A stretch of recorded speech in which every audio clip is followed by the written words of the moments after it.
Bonsoir à tous. Du coup, je me présente. Je m'appelle Nance Fustier. Je suis chef de projet en recherche clinique. Du coup, je vais vous présenter un petit peu mon parcours universitaire et vous expliquer un peu en quoi consiste la recherche clinique et l'innovation qui entre au sein de mon métier.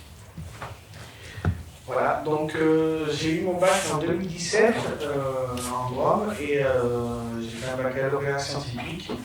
Et à la suite de ça, je me suis dit qu'est-ce que je veux faire et j'ai choisi de faire une licence de chimie-biologie parce que j'aimais bien la chimie, j'aimais bien la biologie aussi.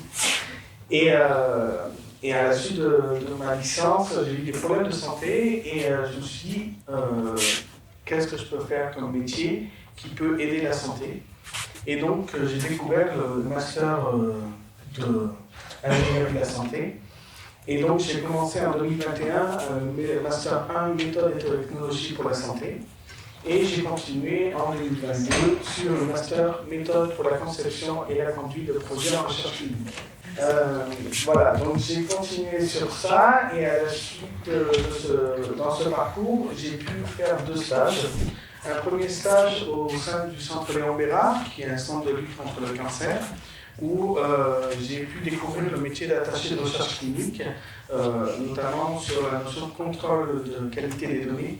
On revient sur toujours la donnée de santé, mais voilà, c'est quelque chose qui est hyper important en santé, c'est d'avoir des données de santé de qualité.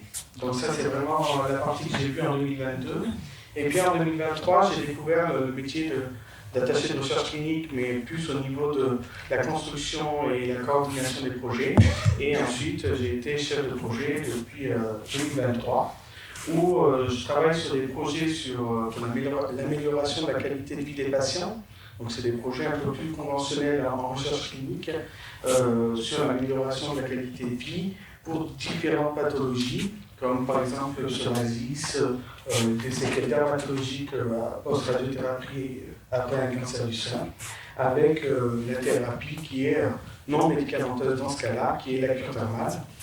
Et en ce moment, on travaille aussi sur un entrepôt de données de santé qui s'appelle P4DB et pour lequel on travaille à la mise en place de cet entrepôt de données de santé. Donc on revient encore une fois sur les données de santé, qui est le cœur de ce travail. Voilà, donc on met en place ce projet-là avec les médecins généralistes, voilà, dans les soins primaires et les soins de proximité. Voilà un petit peu mon parcours. Donc, au niveau des compétences qu'il faut avoir dans ce métier-là, c'est d'abord de la rigueur.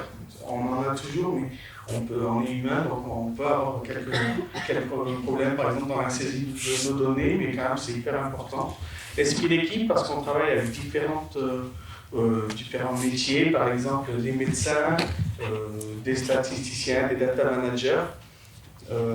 Voilà, la gestion de projet, parce qu'on est sur plusieurs projets, donc comme je vous ai expliqué, je suis sur des projets plus conventionnels, mais aussi des projets comme les entrepôts de données de santé. Le sens de l'organisation, c'est hyper important dans ce type de métier. Et enfin, il faut aussi savoir s'adapter, parce qu'on est en contact avec des patients, et parfois on a des urgences en plein milieu, donc voilà, il faut savoir s'adapter aux urgences qu'on peut avoir en santé. Voilà un petit peu ma présentation. Je vous laisserai mon adresse mail si vous souhaitez me contacter. Ça sera avec grand plaisir d'échanger à ce sujet sur les métiers de la recherche clinique. Merci beaucoup.